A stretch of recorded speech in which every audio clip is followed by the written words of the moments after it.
Now, me, of course, is a revelation by Barry Long. Nobody else speaks about me. Right? Everyone else talks about yourself, higher self, lower self. Nobody talks about me, for I am master of the West. And you are all Westerners, you are not Easterners.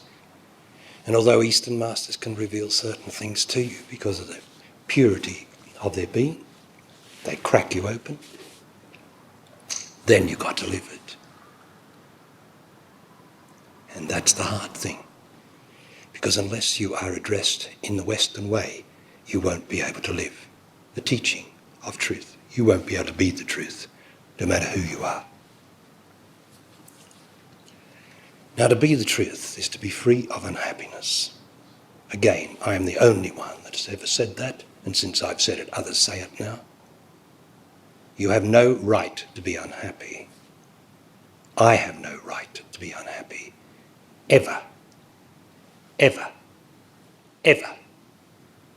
You don't have a right because your son died to be unhappy. Get it?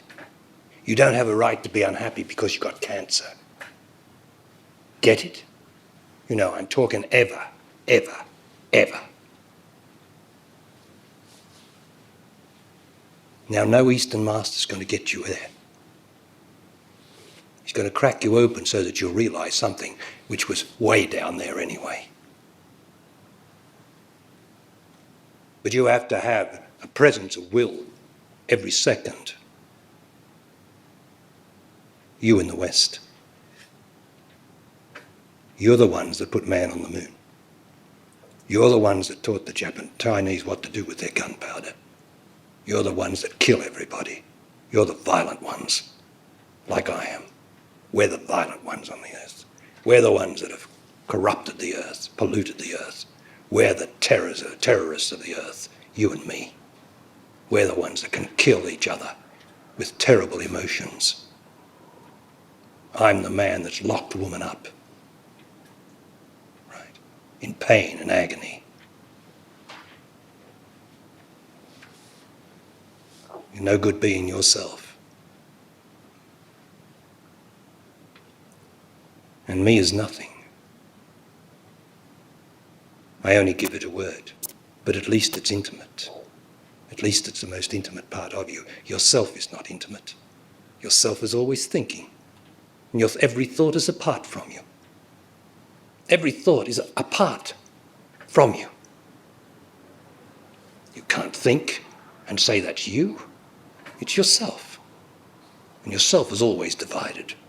There's the thinker and the thought. There's the pain, and there's the thing that's suffering, the sufferer. Now you have to be brought to your senses, and you do that in the Western way. Honesty, for instance. Nobody in the East ever taught honesty, ever, ever. I teach honesty that means something, not bullshitting in dreams and honesty. Now the honesty begins with honesty between me and woman, man and woman. What is this honesty? First of all, it begins by being true to the situation. Another thing nobody ever mentioned on this earth. I am master of the West. I am ceaselessly bringing new things into existence. I never speak like any other master. I am master. Do you know what it means to be master? Do you know what it means to be master when I declare I am master? What does it mean? What does it mean? Okay, master, master. What are you saying? Master. I am master consciousness. Master is short for master consciousness. Oh, I know you'll all say that you knew that, but you didn't because you didn't say it. I say it. I always say it first. I am master consciousness. And where is consciousness? Right. In there. That's where consciousness is. And down the cone there is a place of the master consciousness. And I am that. realized nothing, but absolutely able to describe everything about love, life, truth, death, God, in practical Western words and experience. So I am master consciousness. Now in this cone is a place called love, an actual place. That's the place of woman. She's not master. Woman is never master. Who says that? I'm telling you, in straight and true. Woman is never master. Why is woman never master? Because there are no women masters. Have you noticed? Have you noticed? There's no women masters. Why? It's purely a male thing. Woman is love. Love is sufficient for everything. The only reason I am master is because I utterly love. Nobody gets anywhere where I am without utter and utter.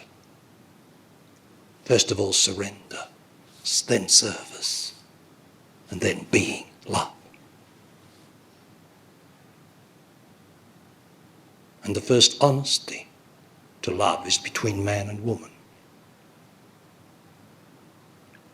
All children come out of man and woman's love. Anybody want to deny that? Therefore, all existence comes out of man and woman's love. There would be no magpie, no bird, no animal seen if man and woman's bodies did not come together, which is an action of divine love, and make somebody to see the animals. The whole of existence comes out of man and woman's love. The stars could never be seen if man and woman's bodies, the divine lovers, did not come together and make somebody to see the stars. And everybody's busy trying to find some other love. Busy trying to find some path, some spiritual path. There's no spiritual path at all. Spiritual path is a path through ignorance, to get rid of my ignorance. That's hardly a path. You don't have to look far, do you? The next time you get emotional, there you've got your path. The next time you get moody, you've got the path. It's a rocky old one, isn't it? Jealousy, guilt, competition, ambition, unhappiness. It's a really rocky old path. That's the path. But it's not the truth. Spiritual path is not the truth at all. There's no such thing. Truth doesn't have a path, as Krishnamurti said. One of the finest of the Eastern masters, who said truth is a pathless land. And yet all his followers, the Theosophical Society, is talking about the spiritual path. Jesus says the kingdom of heaven is within you. And they sack one of his priests for saying it. I mean, it's so absurd. So the spiritual path is a path of ignorance. When you reach the truth, there's no path. There's what is. And no good, because it's too intellectual. So many people write books about this. What is, what the truth is. Yeah, are all bullshit. Do you know how you tell whether a man or a woman is the truth? They don't have any unhappiness in them. Nobody ever thought of it, ever before, this day, you know. Nobody ever thought that, oh, is that the truth? Yes, that's the truth. That's the hardest truth. That's why nobody ever mentioned it. Isn't it? You're not allowed anymore to be jealous. How about that one? The person who wrote the book about all the knowledge and everything, you know, you take his woman from him and you love her. What happens to him? Or the man, a woman takes the man from the woman, what happens to her. That's only just one of them. Someone says something offensive about you, and up comes the indignation. How about that? Unhappiness of indignation. So all this bullshit about truth and love that everybody writes about, the index of it is, how unhappy are you in your life? Does that make sense? Does it make sense? Could that be the final truth? We're not talking about the ultimate truth, and we're not talking about the absolute truth, right? Just the final truth in this existence. Could that be it? Could that be the measure of when you write a book, whether it's true or not? Are you the writer free of unhappiness? Are you who says that you love somebody, are you free of unhappiness? If you're not, then we can't believe a word you're saying, because it's tainted, it's twisted. And then you won't be able to teach the children, will you? Because we are adults, we're supposed to be able to teach the new little ones coming in without a blemish to be seen, to receive from here the instruction that keeps them free of unhappiness, as much as that can be done from the external. So when you go looking for masters, and everybody's shopping around for masters, who's flavour of the month, you can usually tell. Was Andrew Cohen was flavour of the month, probably is still, right? And he happened to go to a master in Lucknow, I think it was rising up amongst the people that was coming to me for the last few years. And Andrew Cohen, who was a boy, new boy on the block, he went there, and the master treated him rightly, led him on, like the inexperienced young man of love and God that Andrew is, and led him on and on and on, right up the garden wall, and then betrayed him, just like that. And Andrew was shocked, and he wrote a whole book about it. I don't know why Andrew was shocked, because he was inexperienced in love and life. He was shocked enough to be shocked by the master. What do you think the master's there for? To give him his expectations. At any rate, so now he's the flavour of the month, or the year. We come and we go, and they come and shop with me. But if you've read my letter to sannyasins, which was the main ones, it says, don't shop with me. You don't go to two masters and come to me. You can only have one master. And everybody's got to have a master. Or you'll think you'll think you know something. And you'll start to take advantage. Nobody makes it without a master. And you can't go looking for a master. They come and they do the job on you. And then you go your way. And the master's always waiting to take on the next. I'm the last master you'll come to. But you'll go and shop around perhaps. But I'll give you nothing. And you know where that is, so let's go in there. Right. Now, let's breathe out so that the self gets a little bit easy, because nothing's happened yet, has it? Right. Breathe out. How you going, William? Is it William? Yes. All right. Yes, I'm going to talk to you before the weekend's over, because I've seen your earnestness many times. Thank you, William. So,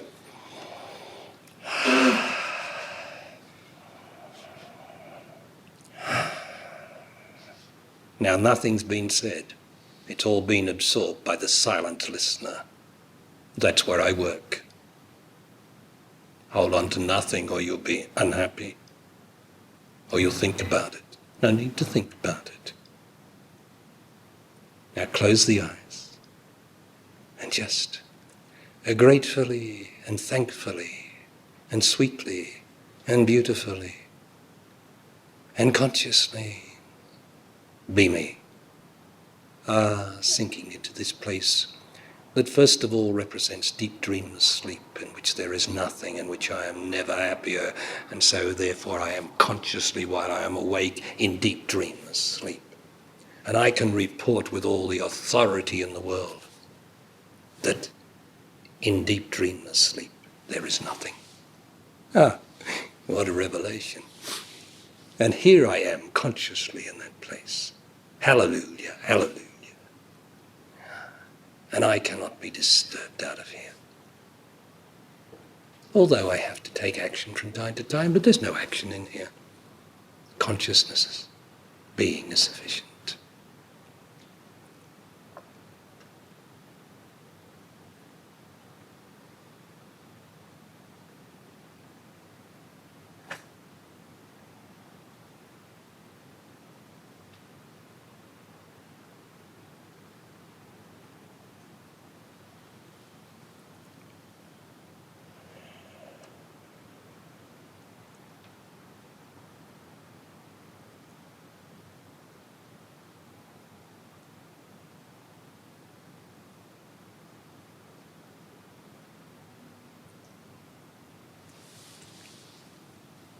Now I want to show you love. If I love myself, and this is not to criticize anybody, I just have to point out the fact. If I love myself, I will think. I will find thought coming into me, into my mind. If I love me, I will be consciously in me, and I will have no other love but me, and therefore all thought will cease. As they say, that's not to criticize anyone. It's just a fact of life.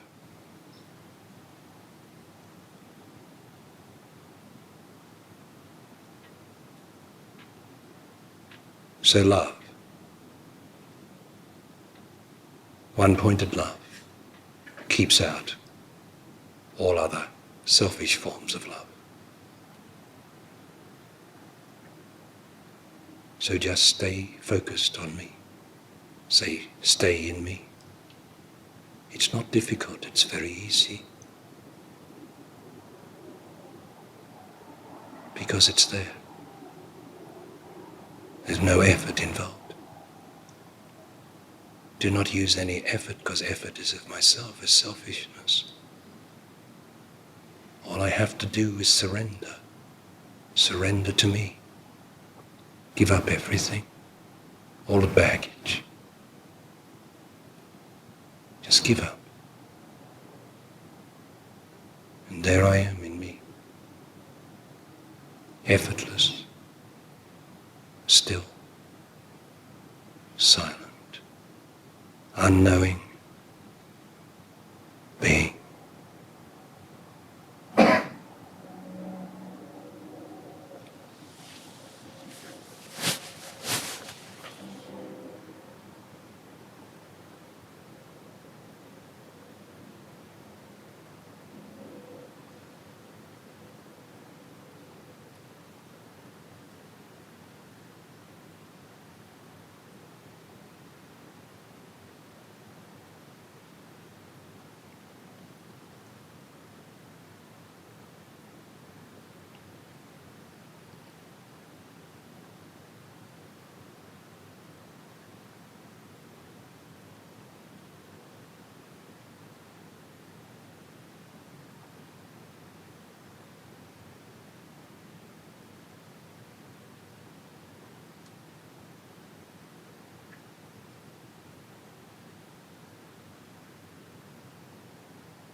Don't try.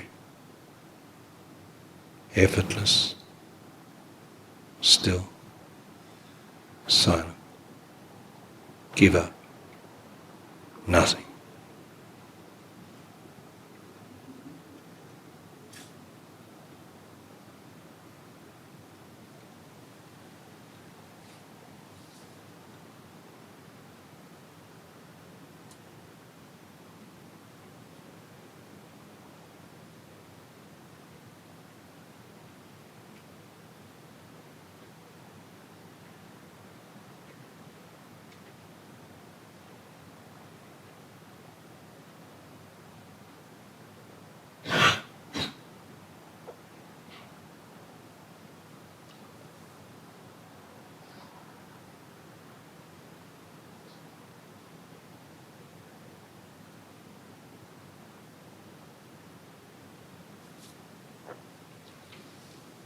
no going into a trance.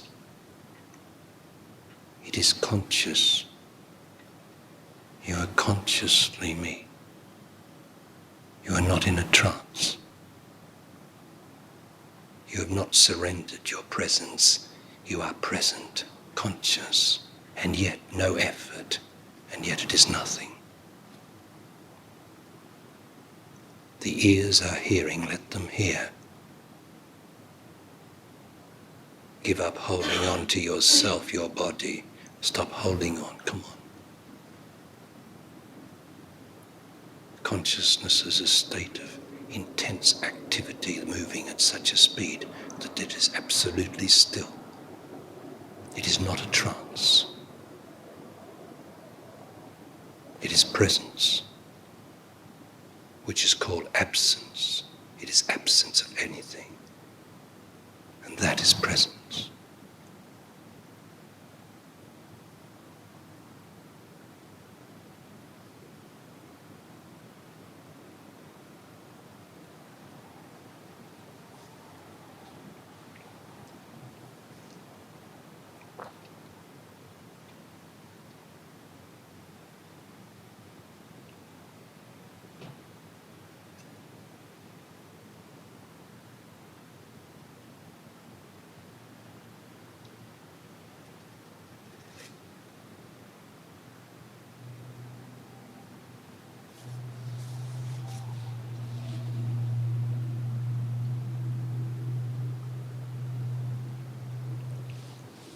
Now to demonstrate to your brain what you are doing and what is possible, remaining being, still actively conscious, in stillness and silence within, open the eyes and demonstrate to yourself that this is possible.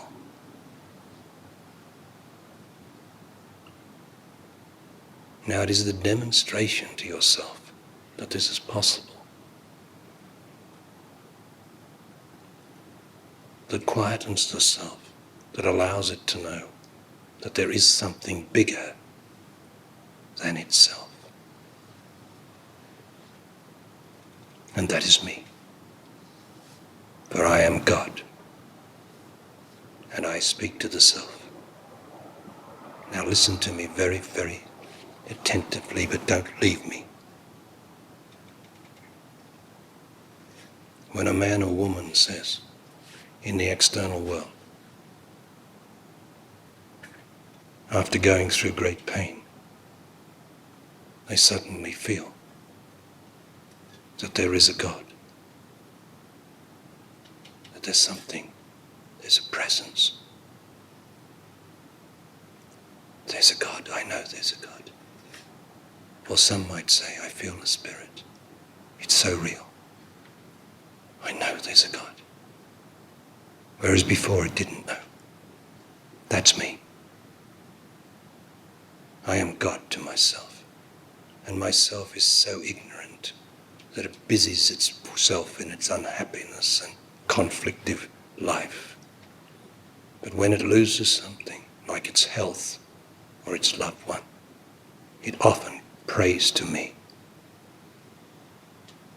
And if it has suffered enough, and the intelligence is more exposed, it is likely to suddenly feel me, who was there all the time, as you can see. And it says, I know there is a God. That's the self, the unhappiness in the world, starting to change its wicked, wicked ways, because it has started to intuit me.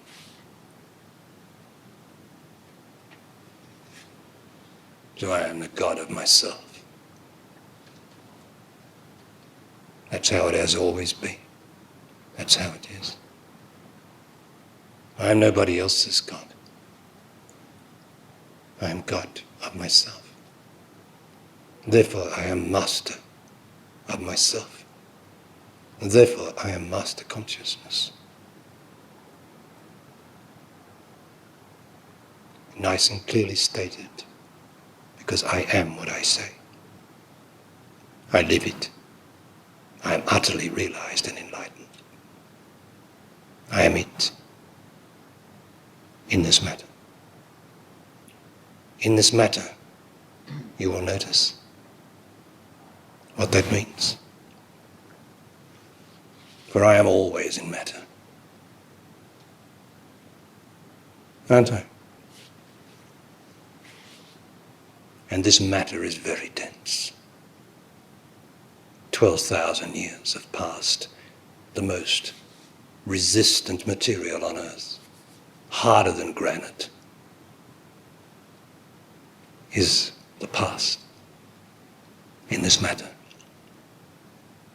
And here I am, the great intelligence of the entire universe, if there is such a thing, the great intelligence of all intelligence, for all intelligence comes out of me. Here I am endeavoring to enter this matter every moment of the day. Aren't I?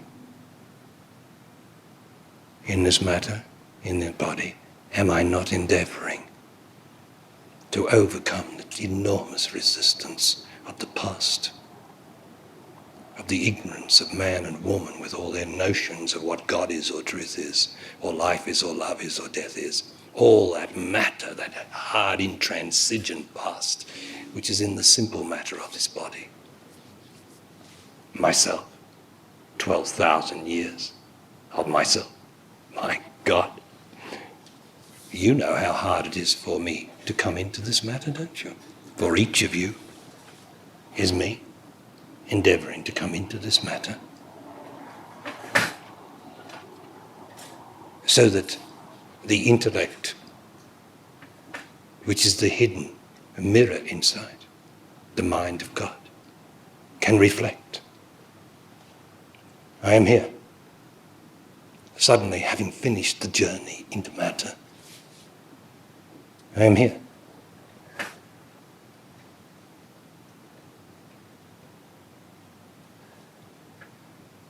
I, who was a voice once inside this matter, for all of you have heard voices or intimations from somewhere down in the cone. It was I. And now, the voice that I was no longer speaks because I'm here. So in this consciousness here, of this matter, this body, and no voice ever speaks in my silence. For if it were to speak, it would be me, and I am here.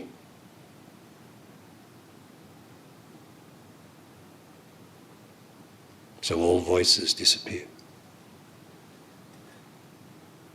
For it is only I, me, at a faster time, a faster speed.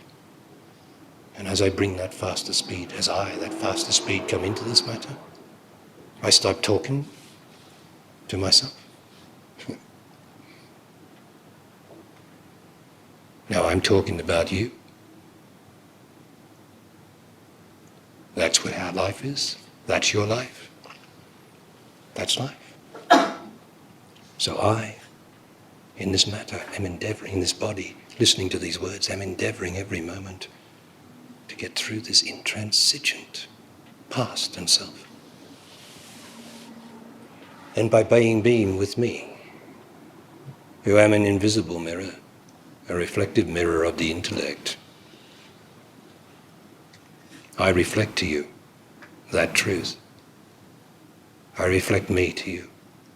I reflect me to me in this matter. And so you are nourished by it. You are emboldened by it, made more fearless to do what you have to do. That's why you come to be with me, for I am enlightened. People like to ask, especially Americans, where there are so many masters and gurus, how do you know you're enlightened? I am enlightened. What do you mean, how do I know? I am enlightened. That's the end of it. No explanations. Just listen to my words. Just feel my presence. Just see what I do in this matter. Even in these few days, how much you have changed. I change everybody just by being with them. But this self wants to believe in something. And you can't believe in what's changed because what's changed is what is. And so the self is busy trying to believe. And it can't believe what is because what is not believable because it already is. So the self covers it over with its stupid notions of belief and wanting to believe what it believes in, what it thinks and everything. And so the great beautiful space that was me in my presence gets covered over by imagination and the notions, and the terrible past of 12,000 years myself starts to knit its web once again over the vast absence and silence that is here now. So stay with me as much as you can. It is not your fault. Nobody is to blame. It is the way of things. Man invented himself. God created man, and man invented himself. And what he invented, we're all trapped in, because we're all man. We're trapped in our own invention. But thank God. Thank God for God. Thank God for me. For me is times. The question always is, have you had enough of yourself yet? It's always a question. Putting it another way, have you realized yet that pain hurts? You know, I once started an evening talk in Sydney saying, I've got the greatest revelation on earth to make, because I'm always making lovely dramatic revelations. And everybody waited expectantly, and I said, and here it is, pain hurts.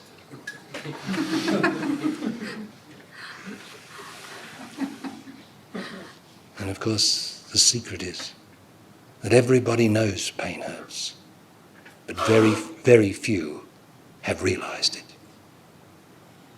That's the difference. The self knows everything, realizes nothing. Knows everything. How many miles it is to the sun, how many people are on the earth, knows everything. Books, dictionaries, knows everything. Realizes nothing.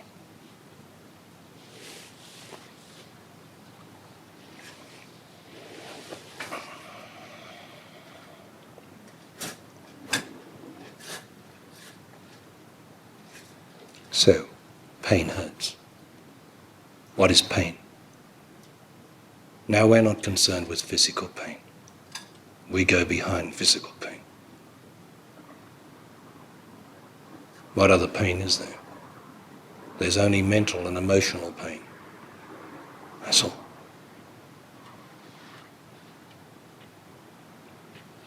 And 40 to 60 to 70% of physical pain is due to emotional identification with the pain, and therefore is emotional.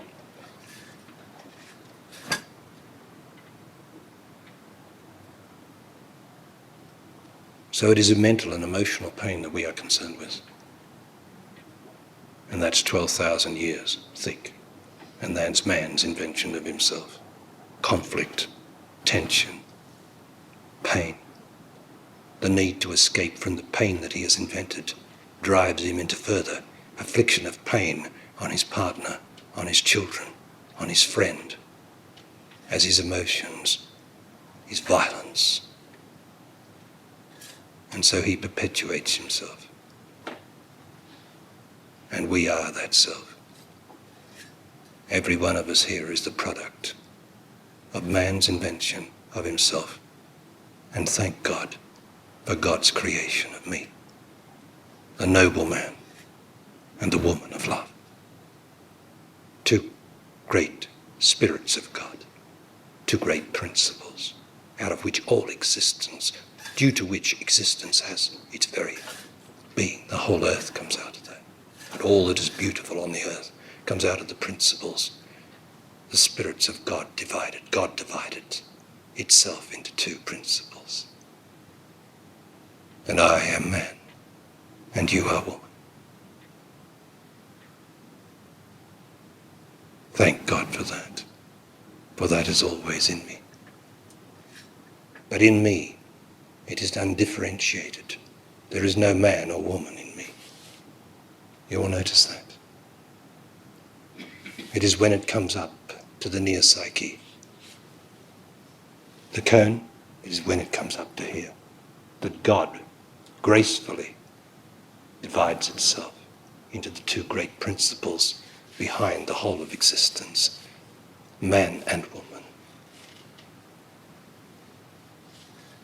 It is my creation or my invention, whichever you want to make it. If it's my invention, then you've got problems. If it is my creation, then I am that Spirit of God.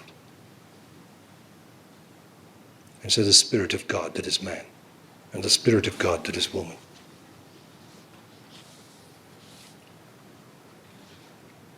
is to get rid of man's invention. In this matter. Only in this matter here. But I got to do it here first. I can't do it there. Although all the pseudo-masters try and do it there. I got to do it here first. When I do it here first, then I have the power given by the Most High to perhaps help another.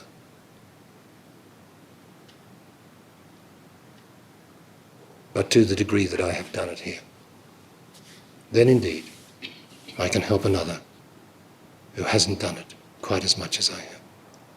And so therefore you get the great pyramid of existence, in which even everything serves something beneath it, no matter what it is, that has any urge for truth, urge to give what is good or right or true, even though it may be misinformed. It will do something. That's the great pyramid of existence. But at the top of the pyramid is where I am. No form, no music, no mantras, no dressing up in nice, pretty oriental clothes, no funny little hats to make you seem different, no coloured robes, no begging bowls, nothing but what is. And me, nothing inside. So I give you nothing. For if there was, I gave you something, you would take it for yourself. For nothing is the truth. So it is a process of dismantling, of letting go. Myself.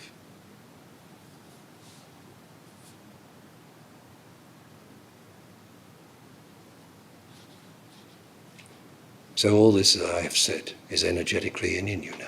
It was always there anyway. But it is the nature of God in this world, where it is God's invention, God's world, or God's creation, God's world, God's everything. It is the nature of it that what is within must be affirmed by what is without. That's how it works. That's how all of life works. So I tell you, the questions that all the scientists, everybody asks, well, what are we here for? All these questions, you can forget them. I'm answering every question. So if you feel love within you, and everybody does, that's love potential. It's got to be affirmed in existence. Unless you love in existence, it remains potential, and you remain incomplete.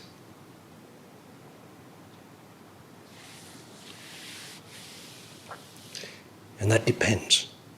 What you draw to yourself depends on how much you've had enough of yourself. How much you know that pain hurts, that yourself hurts. It's always hurt you. It's done you no good at all. It's the great God, the Most High, me, that's pulled you towards anything that served you, and is pulling you every day towards your destiny, which is me. But it cannot pull you. It must leave you to your devices if you haven't learned that yourself hurts. But eventually, you will be drawn to different masters as to keep shedding yourself.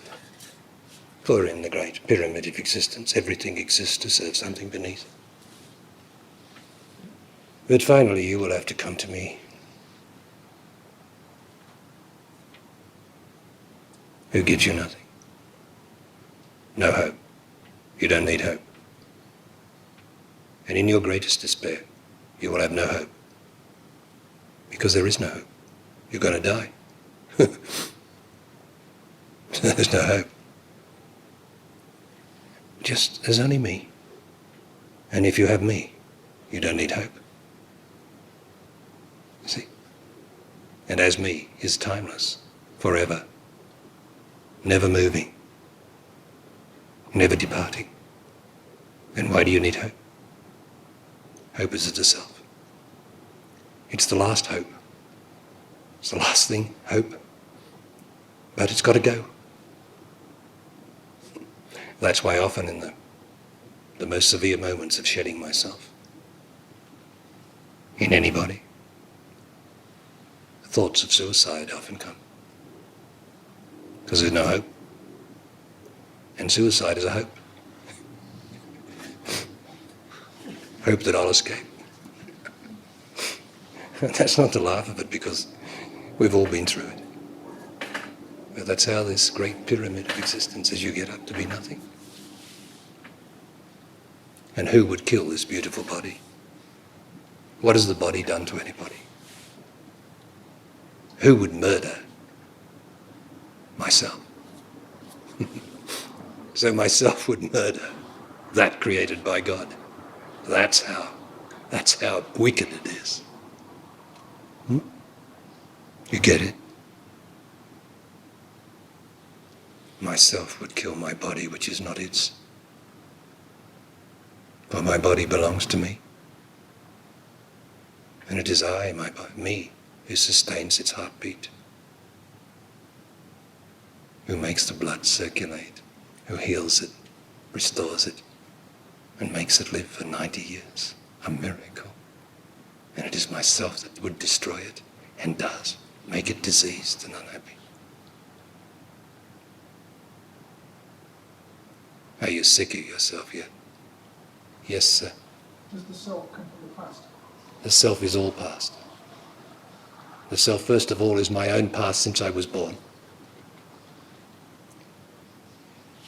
And beyond that, you start to get into the universal past, or the terrestrial past, which is the lot of us. Yeah. But if you can clean your own past out and be free of it, because past makes you unhappy, and free of the baggage, free of unhappiness, absence, then the only way that you may have to take on the universal past, it cannot come into you. The only way is you then may have to serve the earth and its people and remove the past from the people. But that's not an effort. It's a function by grace, for you do not exist within. You're a function. I'm a function.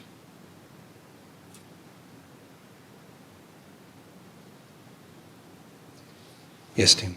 Now you talk to surrender and service. Is that what service is? Is when you've surrendered enough, when you give service. What is service? What is service, says Tim. You've surrendered enough, and then do you give service? Yes, the nature of us all, the nature of love is to serve. Every one of you loves to serve. Every one of us. According to where we are in the Great Pyramid, we will endeavour to give. You know, we've only got hear someone say, has anybody know where the post office is, please? And you'd be surprised how we all jump forward to give the information. Have you noticed that? Or how we want to give the good news first to somebody. Have you heard about so-and-so? Or even if it's not good news, have you heard? To give. It's our nature to give. It's a question of what we do give. Our nature is also to give unhappiness. So according to where we are, we'll often give unhappiness. So I'll say, well, you don't love me, and I'll hurt you with my emotion because I want to give you my emotion. An emotional person always wants to make you emotional. They want to give you what they got. Isn't that right? We want to give. So if you've got pain in you, the first thing you want to do is give pain. Are you getting this? It's very simple. It's not greys and it's black and white. It's very simple. If you've got pain in you, what do you want to give? You want to give pain to others. And that's what we do. But if you're free of pain in you, what are you going to give? Well, if you free yourself of what man made, and man has made pain, if you free yourself of that unhappiness, what's there? The good. The good. And so then you can give the good. You don't have to give it because you are it then. See, it was always there. And according to your lights, each one of you, as you get rid of your pain, there's more good there. It's not a person, it's just there, more nothing there. And so you're able to serve. And that's what many of you do. You serve your fellow man in various ways. Each of you is giving according to your lights. It depends how bright your lights are shining, doesn't it? That's all, according to your lights. Now, I have revealed to the earth, only recently, the truth of reincarnation, which is the truth of that statement, according to your lights, which I think is a biblical, has its rise from the Jewish religion, which is the basis of our whole culture. An offshoot of it was Christianity. And it's according to your lights. Well, what does this mean, according to your lights? What the hell does it mean? We've been quoting it for thousands of years. What does it mean? We all get a nice hazy idea of it, but what does it mean?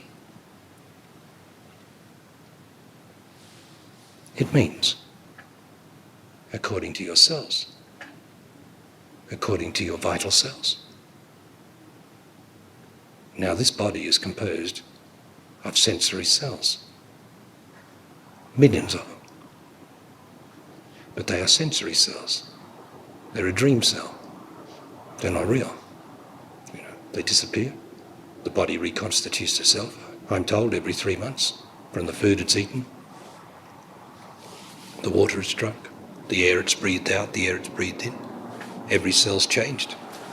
Whole body in 3 months. You're not the same body as you were 4 months ago, in other words. Your cells have all reconstituted themselves, but according to your lights. Now your lights are within. Your lights are in your vital body. Your vital body is immortal. Your vital body has no person, but your body here has a person. Now your lights are according to how your vital body shimmers or shines. When you have unhappiness in you, your lights become turgid, dull. Yeah, turgid, dull. And you feel it out here. This mood, or sickly feeling, or right feeling. Because your lights are dim. And so everybody lives according to their lights. And everybody's perception and speed, the speed of intelligence, is determined by the lights. When you are in love, your lights, that part of your light that reflects into consciousness is very bright. Don't have any problems in the world. But all your cells, you have 1 million cells in your vital body. And that's behind this body. And just as this body breaks up, either through fire and ashes go all over the earth, into the water system. And if it's buried, into the water system, into the trees, into the food chain, into the fish, everything eats off it, and eventually this body when it dies, or let's say this body when it dies, will be virtually, in a few years, probably in millions of bodies, parts of its cells.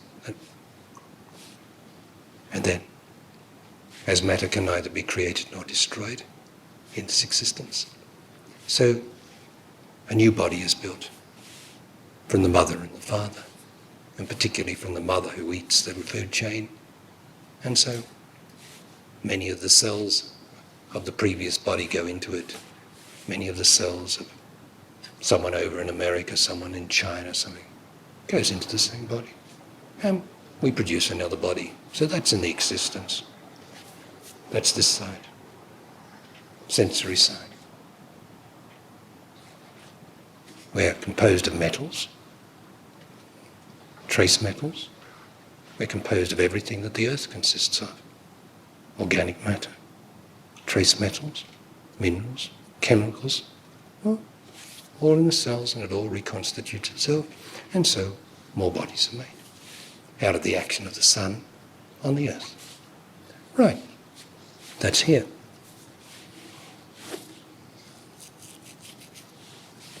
Now, wherever there is matter, this side over here, when the child is born, the child knows nothing. There is intelligence in the matter, like there is intelligence in the tree and the flowers. There's an intelligence, but no person. When the child is born, the person gradually starts to arise out of the experience, out of this matter. First the body gets experience, by its cognition, its experience. That gives it experience, which then develops into memory, and then out of the memory comes the intelligence rises as the person. For the person always arises out of any human organic matter. It's not real. It just usurps the position as an intelligence that's identified with the memory. So the person consists of the memory, not of experience. The experience goes into the body. You could lose your memory and you wouldn't have to worry about walking around, I'll tell you that. You're getting this? You could lose your memory, have no memory from moment to moment, and it would not affect your operation except what you think is your operation, your person. The best thing ever, if you just got rid of the whole lot and you were utterly, what's the word to lose your memory? Amnesiac? You were amnesiac. Great. You would still go to the toilet, you would still feel hungry, you would still eat. Your body would go to the shop, your body would do this. All you got to do is be still, let your body work. It will walk from experience. It knows where all the shops are, it knows where everything is, it knows where the post office is if you've ever been there often enough. Don't worry, it knows what to do. But out of the memory comes the person, the destroyer of all that is good and holy and beautiful. A thing that's only connected with the memory, what it can remember. Now that arises after the baby has started to experience. The newborn baby starts to experience, to cognize, builds up experience. Out of experience comes the memory. Out of the memory, and the birth of experience, of course that is a memory, starts the memory, comes the person. And then you get the personality of the baby. Then the person gets inflated. Another word for it is a self. It gets inflated, it thinks about what it can remember, it thinks about what it did yesterday, it thinks about what is it claims its house as mine and gets emotionally attached to its house, it gets emotionally attached to everything because it is emotion, the person is emotion. And it rises up and it gets very, very thick and inflated And it really thinks it's running the life, and it's making all sorts of decisions about where to work and all this, about where to love and to go with the sex and to go with the excitement of the experience and I've got to experience a drug, right? The person is that wants to experience the drug. I'll tell you, nobody wants to experience any drug. Okay, but anyway, the person inflates itself like this until it's a gigantic monster, you might have noticed. And it gives you no rest because as soon as something goes wrong, the body can't sleep.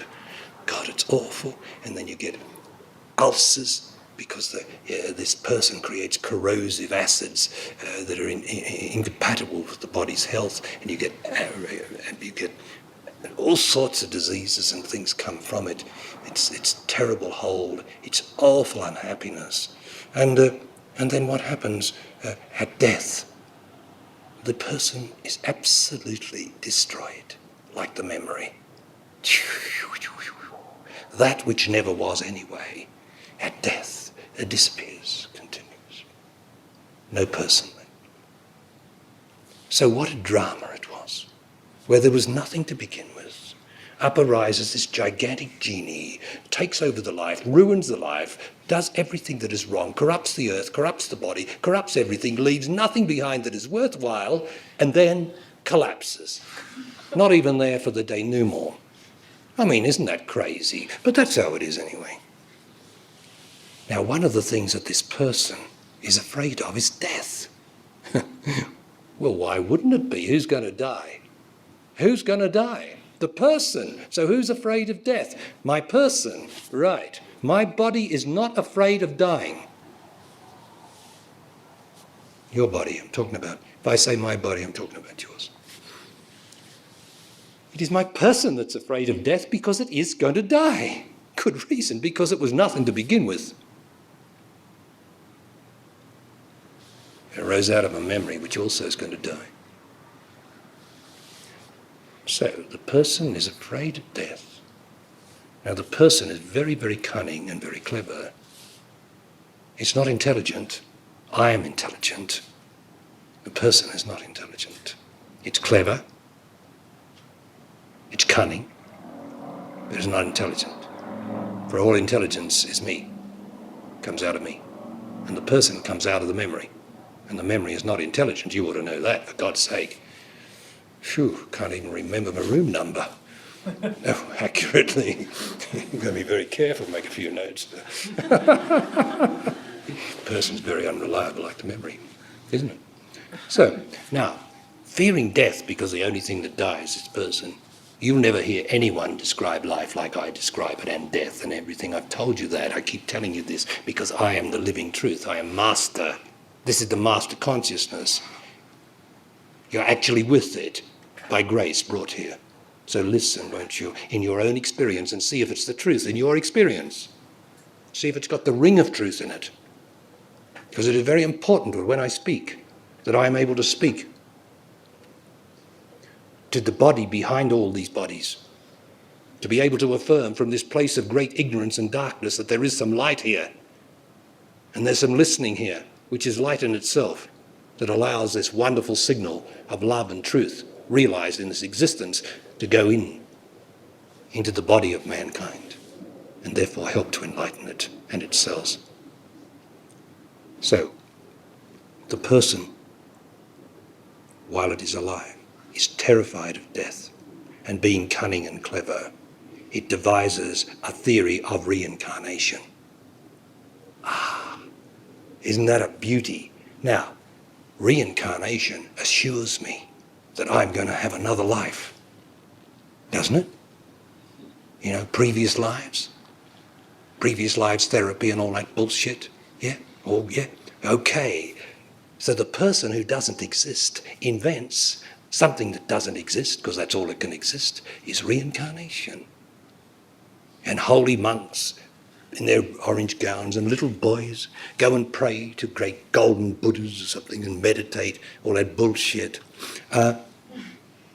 because they have another life. So the God that they're actually making contact with despite the real God that is always endeavoring to come. Because me is always there. The real God's always there in everybody. But despite that, the human ignorance of the person starts to worship a God that doesn't exist, what I call the sleeping giant of man's inventions of the notions of truth and life and love and death and God. And so it invents, this thing exists inside of you. I tell you, it's called myself. And so they worship and they invent this wonderful theory that I'm going to have another life. That I've always had other lives, so therefore I am immortal. Not true. Not true, because the person that invents this doesn't exist.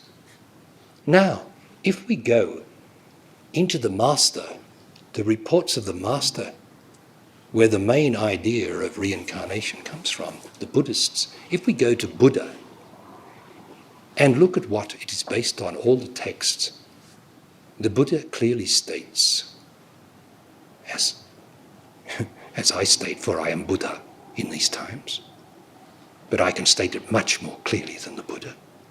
In any text that you ever read in the Buddha can never say anything as I can say. Never. All that bullshit about, and monks I say this unto you, and monks I say this unto you, and monks I say this unto you, and monks I say this unto you, saying the same thing over and over and over and over. Did you ever hear such rubbish? You say it once and you say it straight.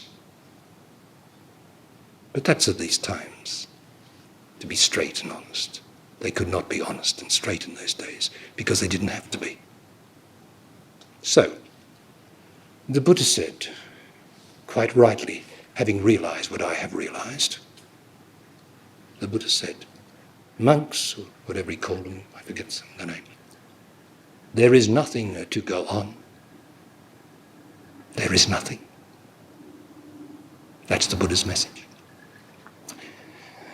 But what's the good of that to the person, to the self? There's nothing to go on. That's the end of me. So I invent, despite the Master said, I invent something to go on, that I shall have another life.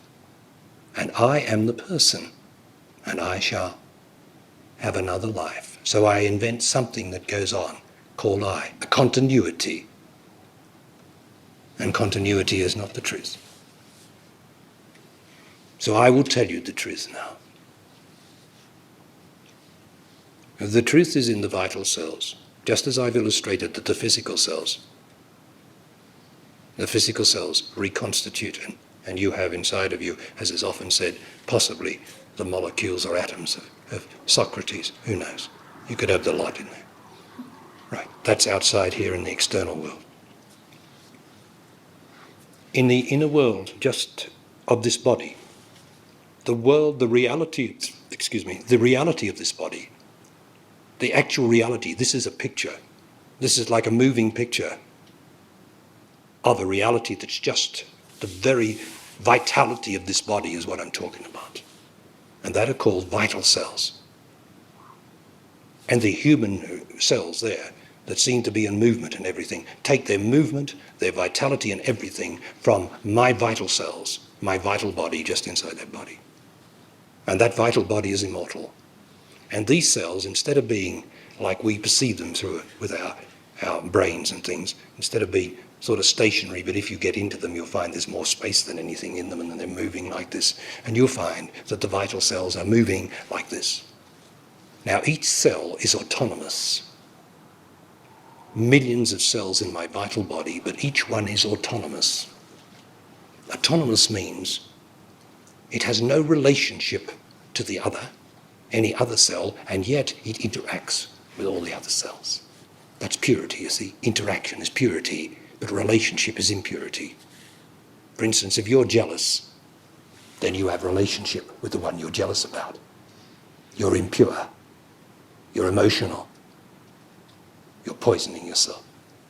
But if you are interacting, then there is no jealousy, no relationship. If you are angry with someone else, then you have relationship. You do not have interaction. Are you hearing me, man and woman? What relationship is?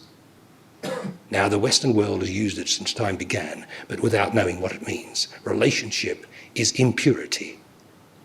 So if you have a relationship with someone, you've got impurity immediately. You can have an interaction, and that is pure. So the vital cells are always moving in interaction, moving into that. In a place that is a different time to what we have here. So I can only use time descriptions, concepts of this time to try to describe something that's totally different to what I'm saying. But it does implant the idea in you because you are this. And so therefore I only have to present the idea, and then because it is what you are, you get it. So don't think about it, just listen.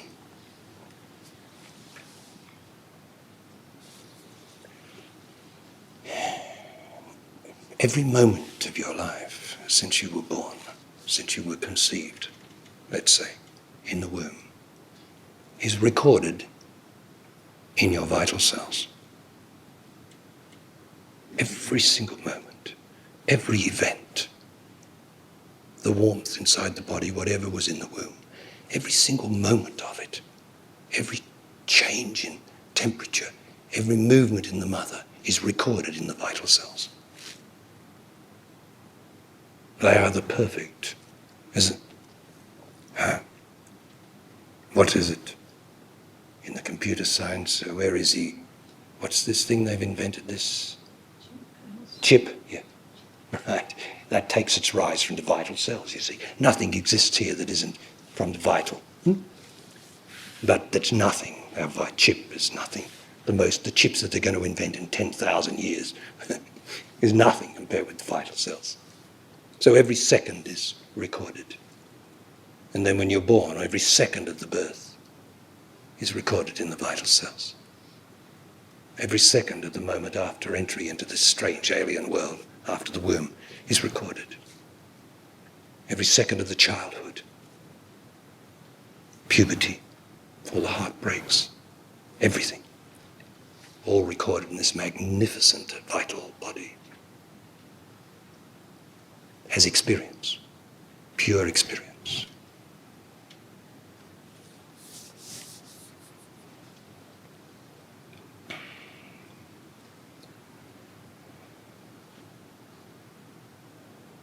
Now, when the body dies, well, first of all, I better describe a cell. Just stay with me. Allow me to say this, because I have to get it all together into ordinary words. I'm going to describe a cell to you. This is very important to all of you. Don't you women get tired, please. I'm not drawing diagrams. I'm talking about love. And I'm talking about enlightenment now. This is what a physical cell looks like. If you're a biologist, I can't apologize. I'm going to tell you what a physical cell looks like. I'm not a biologist, but I'll tell you how a cell works. It is either spherical or circular. Let's say it's going to be circular for means of expression. It has an outer structure. And it is a point in the middle. And this is the point of life of the cell. And this is the structure of the cell. You could almost say that this is the ground of the cell, the external. And this is the field of it, this abstract point of vital life. Talking about a human cell.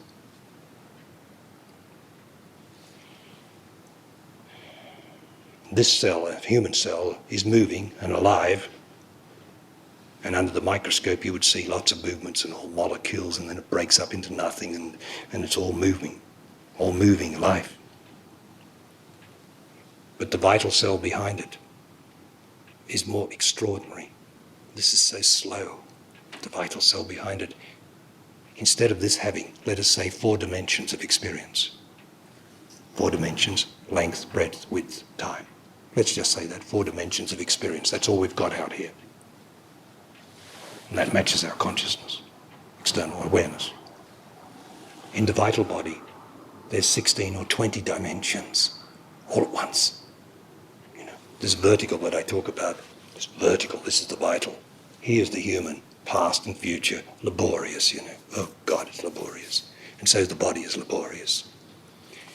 inside 16 to 20 dimensions all at once. An extraordinary reproduction of every moment that we, for when you die, I tell you, you look into your vital cells.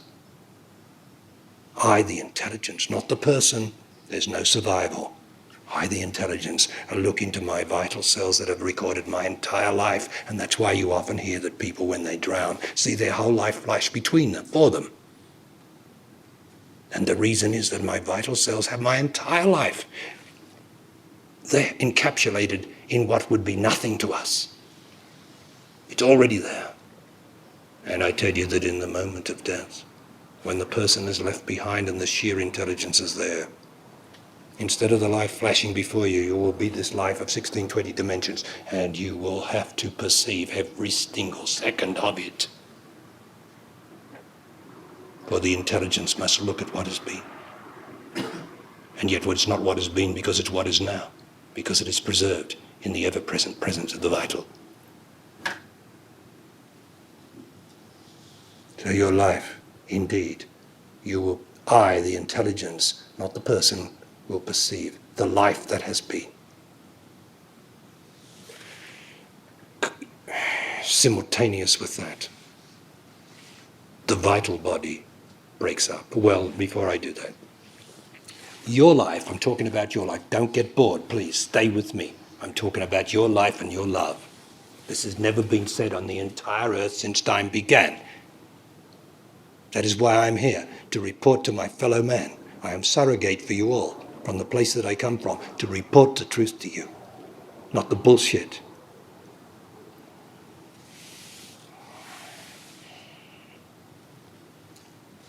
Your body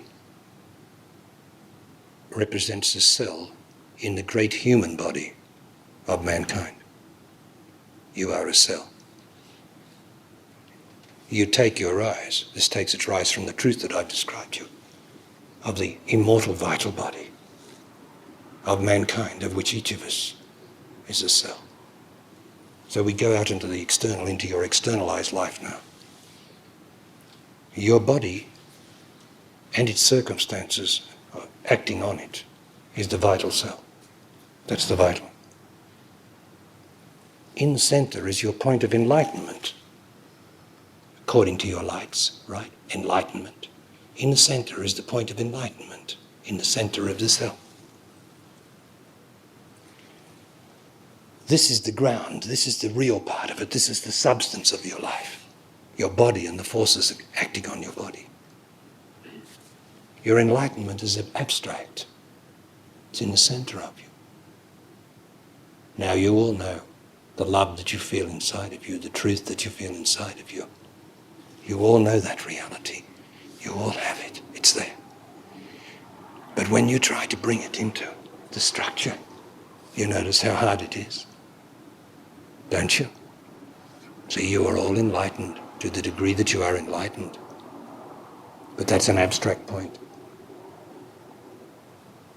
Meanwhile, the enlightenment is endeavoring to enlighten this, but that's not how it works.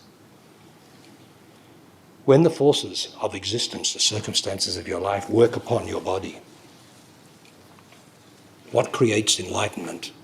The increase in speed in your cell, in the center of your cell, the point, is your fortitude, your giving, your courage, your love. In the face of the circumstances which are your life. That's your structure for now. So every time you're able to rise above your guilt, to give it up, to let it go, this is more informed. This outer cell is more informed. And according to the honesty of everything that I talk about is about being worthwhile in your life, courage, leaving it behind, surrender, service, giving up this, giving up anger, giving up that, against, is all recorded here. Now at different times of your life, an extraordinary thing happens.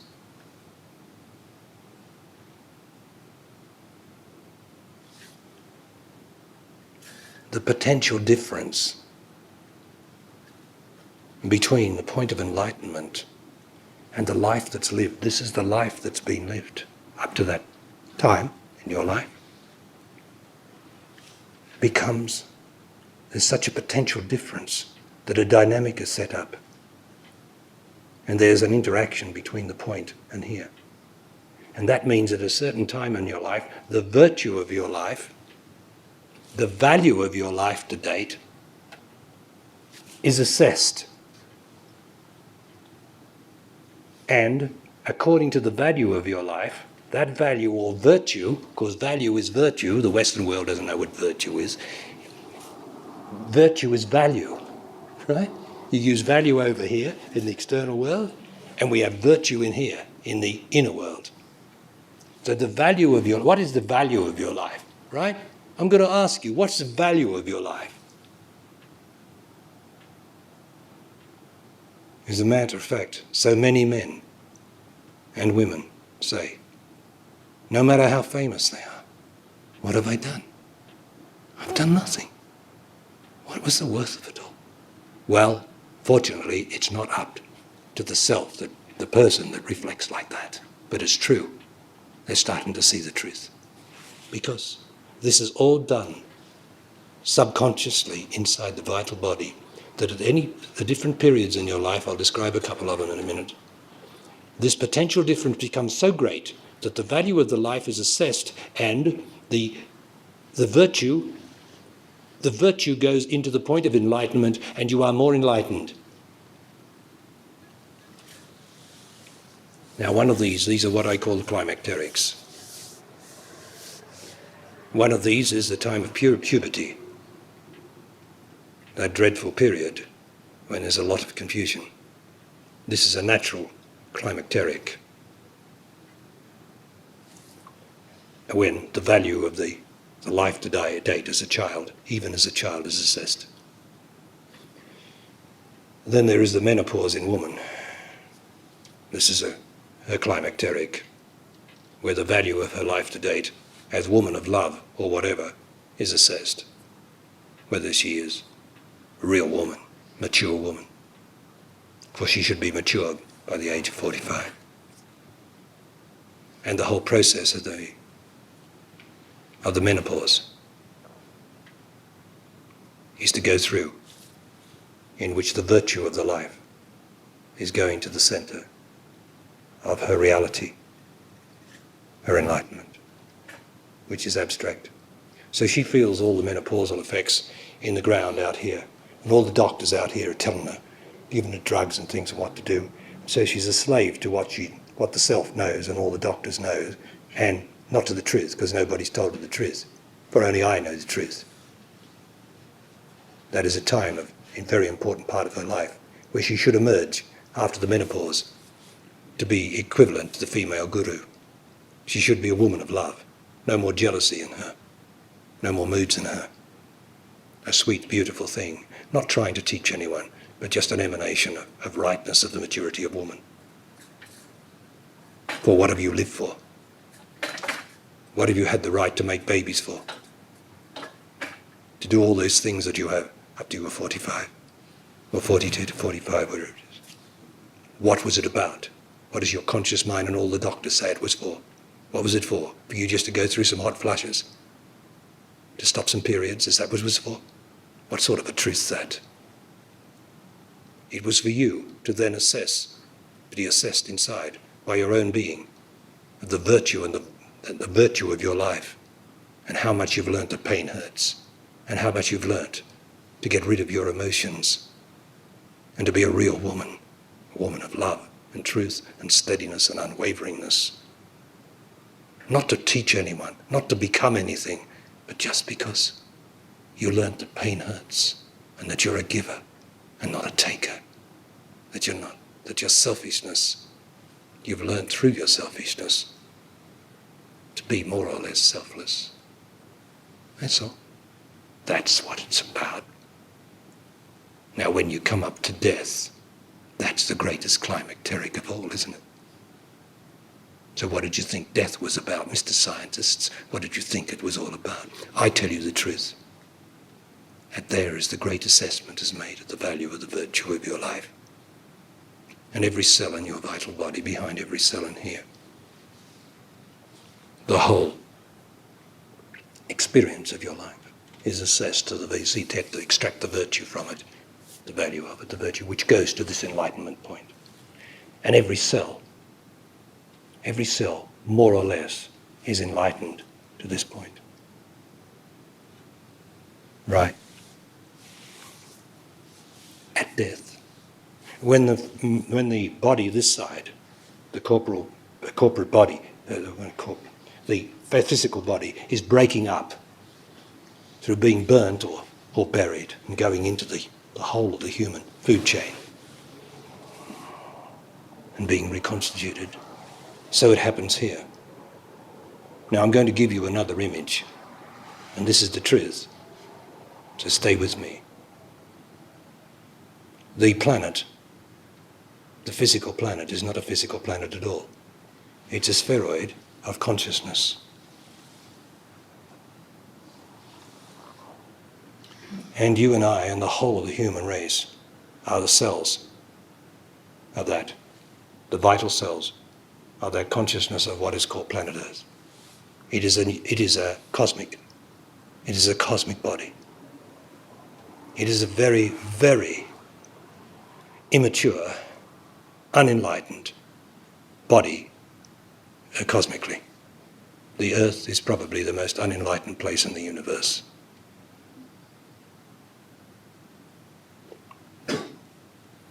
It is what I say about 0.0003 enlightened, and that's pretty bad. It is a dark, turgid place. Now, when the cells of your vital body break up, they go right through this consciousness spheroid, the vital spheroid of the vital body of mankind. And they reconstitute, the more enlightened ones, let's say, will attract from other cells, unenlightened cells, more turgid ones, more dark ones. And then they will attract more enlightened ones. And so according to the great intelligence of the Most High in eternity, the glorious God, the unknowable, the unknown, the most glorious one, the most shining of all, according to the intelligence of that, which is directing everything by doing nothing, by just sheerly being, and yet even not being, by that great intelligence. So the cells of your body, your vital cells, break up and go through the consciousness spheroid and draw cells from anywhere in the consciousness spheroid, which is represented by the map of the Earth. And all that, so your cells reconstitute with someone else's, perhaps some of Socrates, perhaps some of Krishnamurti, perhaps some of so-and-so, who knows, right, it goes in. Perhaps some of Hitler, just I'm using examples, perhaps some of Hitler, because nobody knows what Hitler was, do they? But at any rate, just to give an example, perhaps some of Buddha, perhaps some of this, perhaps some of this, perhaps some of Josephine and Napoleon's Josephine, perhaps some of Madame Pompadour, who knows? Who knows? And also some very ordinary people that usually people who have previous life experiences never find. They're not very ordinary. They're either Cleopatra or something. Anyway, but ordinary people like you and me. And that by diverse miracle of the divine, there is the passage from the vital, which is the immortal, that timeless place to us, into existence, into conception, where a body is conceived. And if you read my reading yourself of unhappiness, you'll get this picture of conception. We say conception is a point where the egg and the sperm meet and a body is conceived. Now conceived obviously comes from a concept, a form of a notion. So that's where the vital and the physical meet, where conception means the same thing for two things. One's being pregnant, and the other is a notion, a concept. So being pregnant is pregnant with a notion, a concept. And so a new body is formed out of these vital cells. And so the physical has to follow the vital. And so every child is born with a potential difference. They are all born with what I call predisposition. Now every child, if you are mothers or have ever had been with a child, have seen predisposition, even in twins. They are not the same. They appear to be the same, but they are disposed to act differently. How do you account for that, doctors? They can't, of course, because they talk about hereditary in one sense, but don't talk about the full truth of it. So, there is predisposition. Every child is born with predisposition. Now, which life are you going to relive? Which one? Being formed of 1 million different cells. Which one are you going to live? Which have all got the previous life in it? Which one are you going to live? God, what nonsense. So, there's nothing, no one continuity of person, of anything that can remember anything to go forward. So it is the reconstitution of the vital cells. Now, demonstration. Sometimes when you get moody, you wonder, where's it coming from? God, where's it come from? Well, why shouldn't you have a duller cell to enlighten? Why should you not have to use your enlightenment, your power that you have, that's accumulated? Because that body there that you have now contains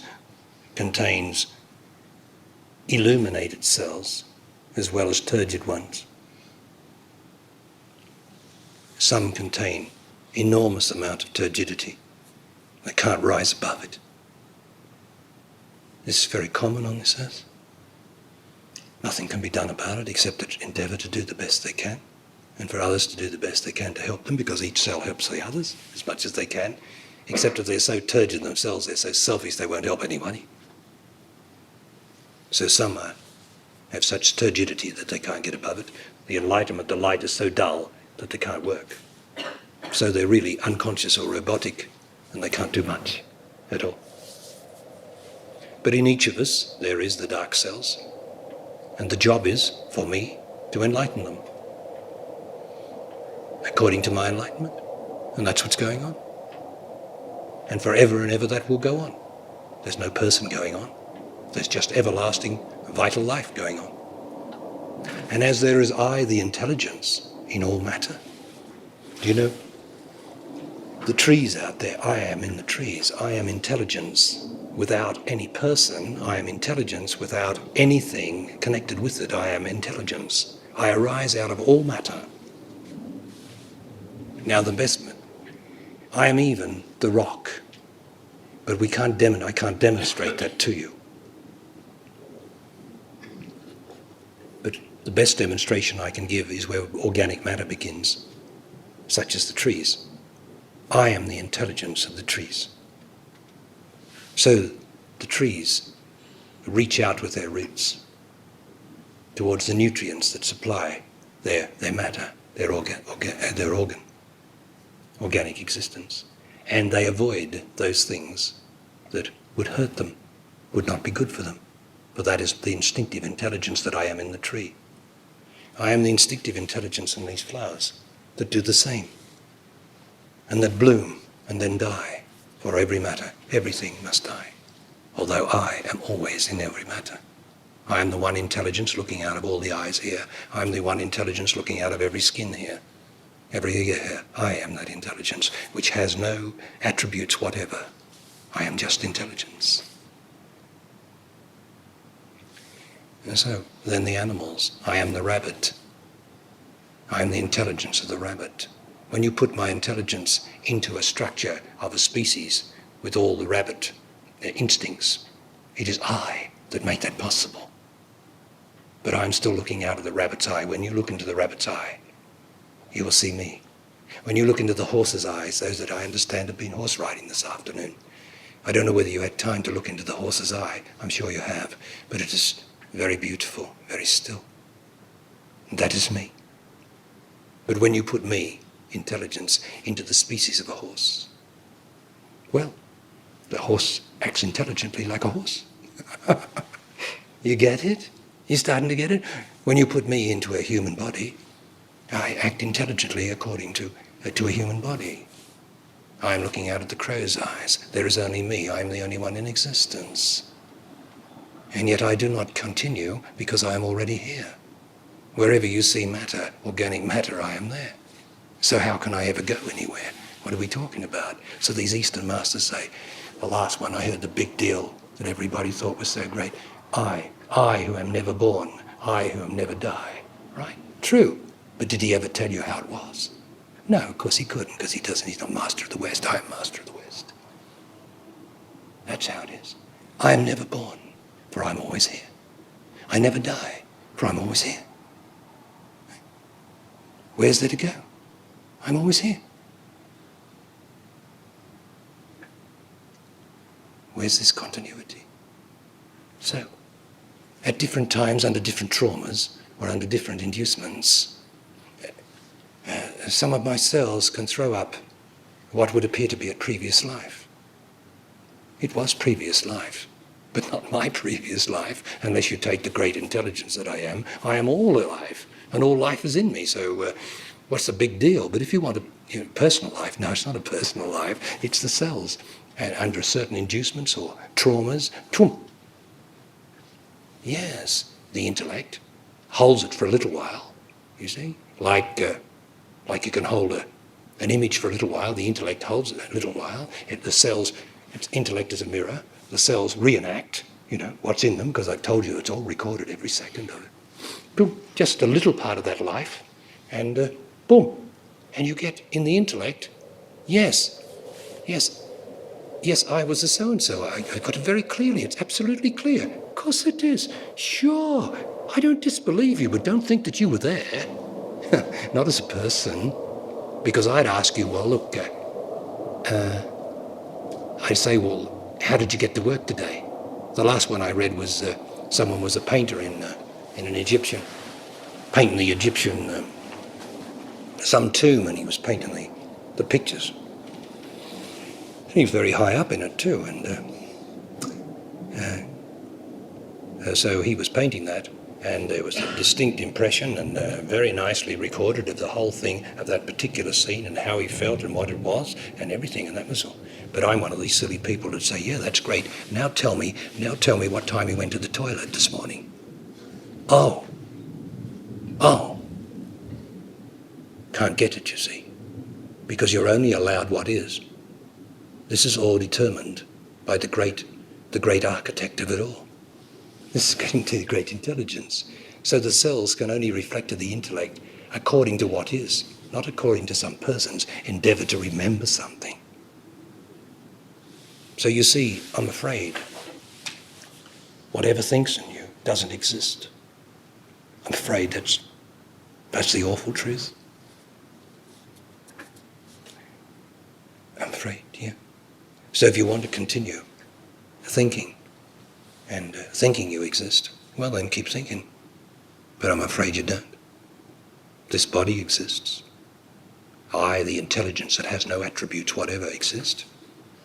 I am man. I am woman. I'm a rabbit if I am a rabbit, but a rabbit can't know it's a rabbit because it doesn't have the creative, self-reflective capability of this brain. So, sorry, you don't exist. Sorry about that. And all your problems, you notice, don't exist. Because whenever you get through them, you look back on them, you can't even remember them, except you can remember the bit of the pain and stuff that's still in you. But that'll all go if you don't remember it. And so I'm afraid about that. All we're dealing with is ignorance.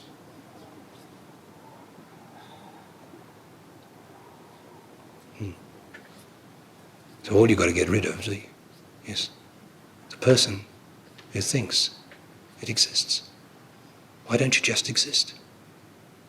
Why don't you just exist like the rabbit? Like I exist as a rabbit. Now the rabbit doesn't think it exists.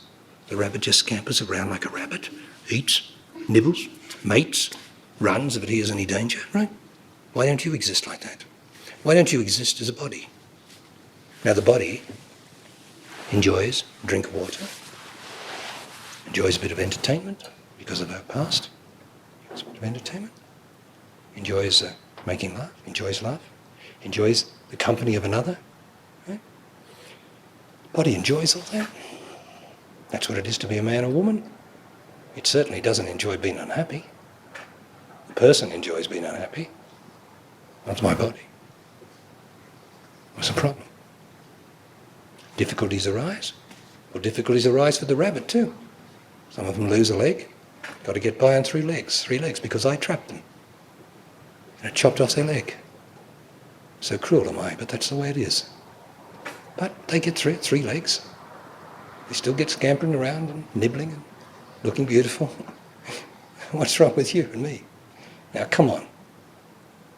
You've got to get... Difficulties have to come. You've got to cope with them. Sometimes you've got to go very close to death in this organism. But it just happens, and you've got to do your best. No need to be unhappy about it. Better not try to survive through your kids either. Think you're leaving your kids behind. Don't try to survive through anything. Any good that you've done survives. Any bad that you've done, don't worry about it. It's only the evolution of the planet. But the good, the virtuous, the wonderful, that's the value, that's the value of your life. And you've done your best. And you're always doing your best. And no matter how often you fail, you're still doing your best. And it's all assessed in a positive way, not in a negative way. You're never judged negatively. It's always to get the virtue of your life. And everyone's life is virtuous to some degree. And that's the story of it all. And so we're back to me. Me is the intelligence. Me is nothing. Me is what's looking out of my eyes. Me has no attributes. And yet, me is. Now let's go into me. Good. So breathing, always practice it when you're away from the speaker. Practice breathing in and out because there's a certain tension arises. Especially when we talk about things like that which are real. The self doesn't know what to make of it. Gets so confused about it that it says, oh, I don't know, geez, this is awful. Because it cannot know the truth, you see.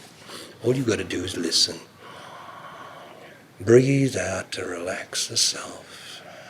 Breathe in. Be easy. Nothing's ever been said. Forget it. Be fresh and new. You'll notice why I say that every moment of what I have said has been recorded. Not 1 second of it is left. And anything that is true and truth, that is recorded. That is the virtue of being here. And this is a virtuous few days. So close the eyes. And even before you close the eyes, you're me. It is so easy to just give it up. Give everything up. And still the intelligence is. It has no attributes. But somehow, I have the intelligence of me.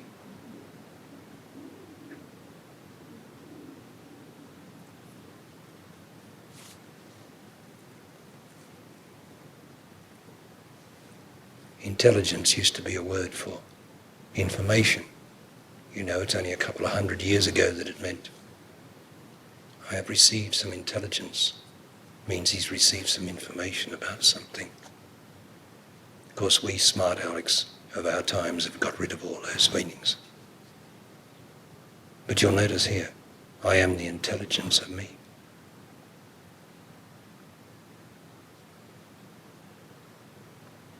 So it doesn't have to think or have information, it's intelligence. Me is intelligence.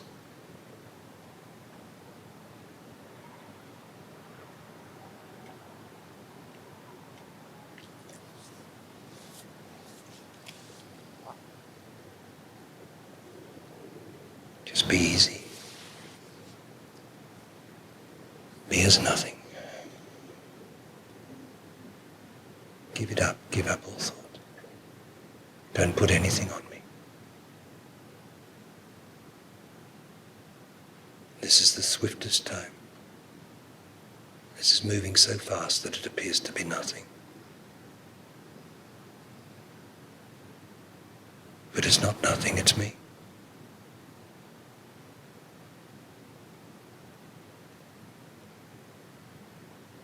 And I love it. I love me. I am me.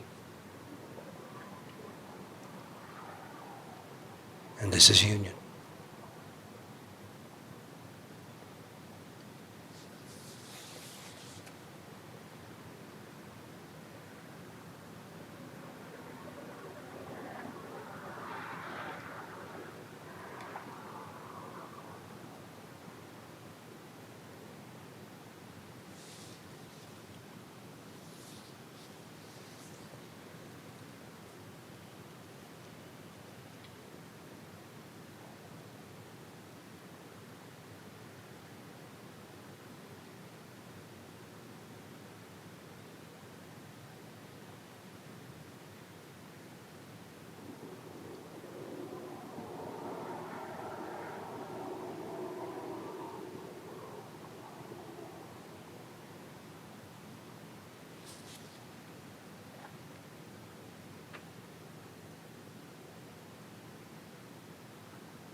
And don't think, don't go off into a trance.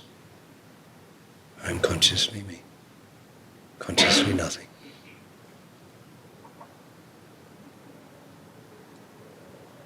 Be easy, don't try, effortless, leaving everything behind.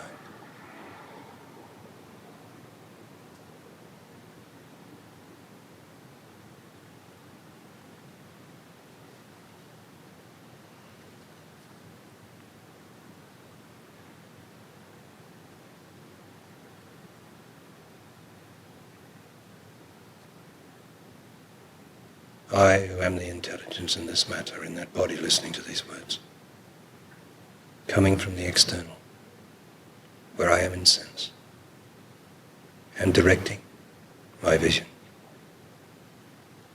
back inward, back towards my point of enlightenment.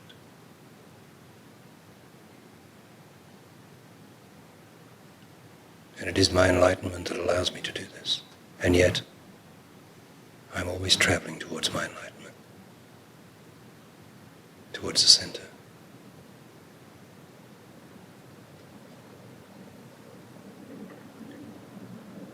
And by doing this, I am acknowledging, the intelligence is acknowledging my enlightenment. And what I acknowledge, I get.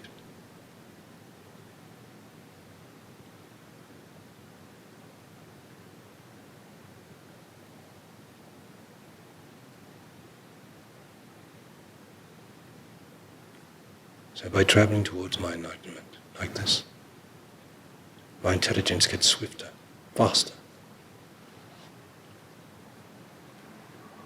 Where it's all about swiftness of intelligence or perception. And that allows me to perceive a different time, a faster time. So all the time I'm going faster, swifter. As I go swifter, I become more still, for that which is swiftest is stillest.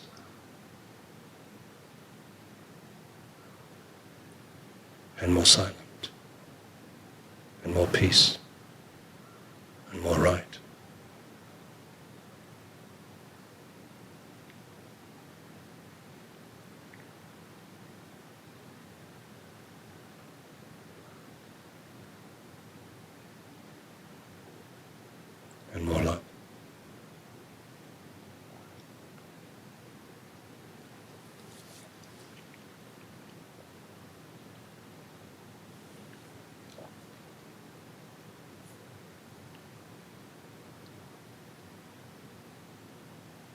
And eventually, I, the intelligence, unite with my presence. And that is the state of being. My presence is absence of everything.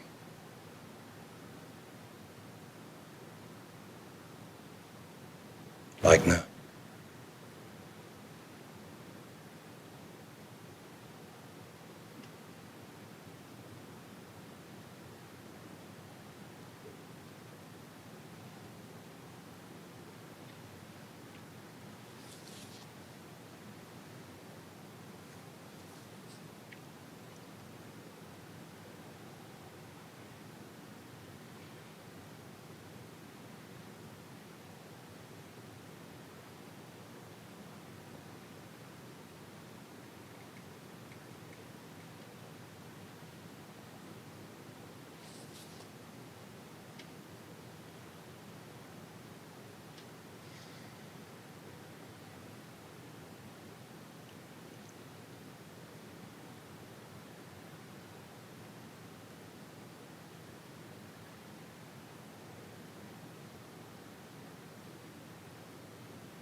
Now continuing to be me. Open the eyes. It makes no difference. I am always here, always me. And I am here in the world of awareness. It's the most natural thing in the world. Myself, when I go outside the room, I'll start to knit its web or try to make something of it.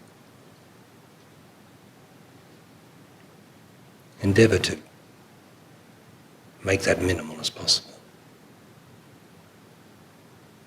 Don't discuss anything more than you have to about the weekend.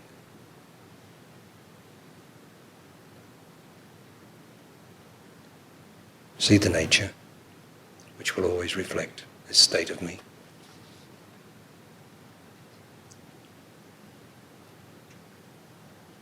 And tomorrow, once again, we'll start going into the problems in your life, and I look to every one of you before the week, these 5 days are finished, to have spoken to me at some time.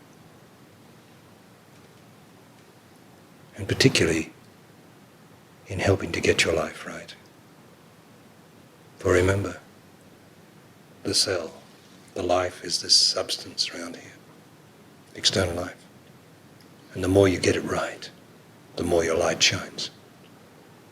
So that's what we've got to do. And to do that, we've got to be honest. And by going into me, we're getting far more straighter than far more straighter in the mind. And as the mind becomes straighter, it becomes more intelligent. And then we can be more honest with yourself. So that's what we'll do tomorrow in the first session. We'll have a look at the situation in relation to the problems or the difficulties in your life, so that you can get a reflection of what needs to be done there. Not to make decisions, but just to see that things are not right. Because usually, where things are not right, we justify them. We say they'll be all right, because we don't like the pain of having to face up to it. It's too fearful. But as we get straighter and start to realize the truth of life, which I have imparted to you this weekend, or is it still a weekend? Yeah. You get weaker in yourself and stronger in me. And that is the real strength. That's the real foundation. So, did you have anything to say, any announcements to make, Neil? Yeah, other than we're back in here at 10 o'clock tomorrow morning. Back in here tomorrow morning at 10 o'clock. Tomorrow's Monday, isn't it? Yeah, right. 10 o'clock tomorrow, Monday, right? You don't have to go to work, although do you? All right then, see you at 10 o'clock tomorrow. Thank you.